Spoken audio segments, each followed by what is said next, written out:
I think it's been a very exciting convention. I unfortunately couldn't go this year. It's the first time I've missed it in, I don't know, 10, 15 years. I think the Democrats are on fire. I think Kamala is just re-energized everybody. I mean, you can see, it's palpable when you talk to people, when you go to events.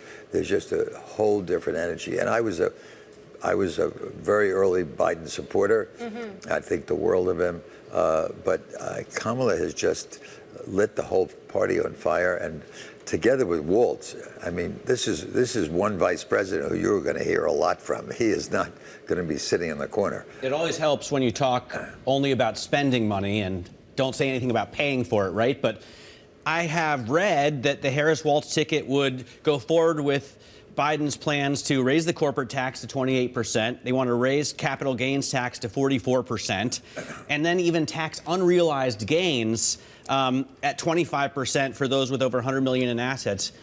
Don't those taxation plans seem a little bit aggressive to you? Well, first of all, I can't possibly envision them taxing assets. I think that's an unrealistic approach, certainly for this country, but it's been tried before, and it's very hard to implement. But I'm in a high tax bracket. I mean, I can't deny that. But I think that there needs to be more income equality in this country. And I think to have given the tax breaks that were given by Donald Trump, and they were given primarily to people who benefited or people in the higher bracket, including myself.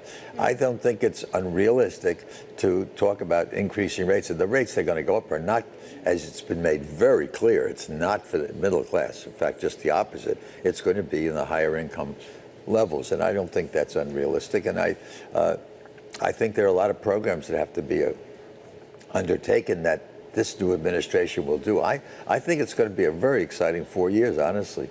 Well, it's really interesting to hear your perspective on some of the economic policies, because there's plenty of people in your tax bracket who are very concerned about taxes. And as such, we've seen them really throw their support behind Donald Trump. And to that point, you mentioned that you were an Even early... Mark Andreessen. Yeah. I mean, what is going on when Mark Andreessen comes out publicly supporting Trump? I wrote an op-ed 2 months ago, not 2 weeks ago, 2 months ago, that did not get accepted.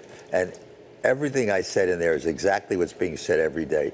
The guys on the West Coast primarily, but there's some on the East Coast.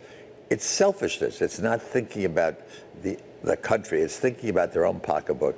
Their focus is on crypto. Their focus is on 232. Their focus is on their personal pocketbook in terms of tax rates. And part of it is the carried interest, which I am a prime beneficiary, and I have said that carried interest is ordinary income for the last 10 years, and it never gets passed. But it's a very selfish approach that they have taken, and I can't see any other rationale for this, including Mark Andreessen and Mark Zuckerberg and a whole bunch of others that have all of a sudden become Trump or Republican supporters. Well, shame on them. Have you put your own pocketbook behind the Harris campaign? Yes, of course. Okay. I mean, of course. I mean, I'm not a major contributor, but I certainly have given to. I gave to Biden on several occasions. I met Joe Biden in a hotel room. Sounds serious, but before he even declared what he said he was going to declare. And so I've been on board since the very beginning. At that time, he was alone with one assistant. Yeah. What do you think is going to be the biggest difference between how Biden has run the country and how Kamala Harris may? When she chose Tim Walz to be her running mate, a lot of people, investors in particular, said, well, she went left. Do you think that she will be as left in her policies when it comes to tech regulation, when it comes to social policies? I honestly think she's very sensitive to this whole issue. And if nothing else, you know, she hears what's being said out there and the charges against her. My sense is she will be a much more moderate person. I do think there are some issues. You know, I forgot to throw in before the other issue that they're very concerned on the West Coast is Lena Khan and her anti-competitive, which is absolutely on board. And believe me, again, that's not my support because they're buying some of my companies. But this we've got is a problem.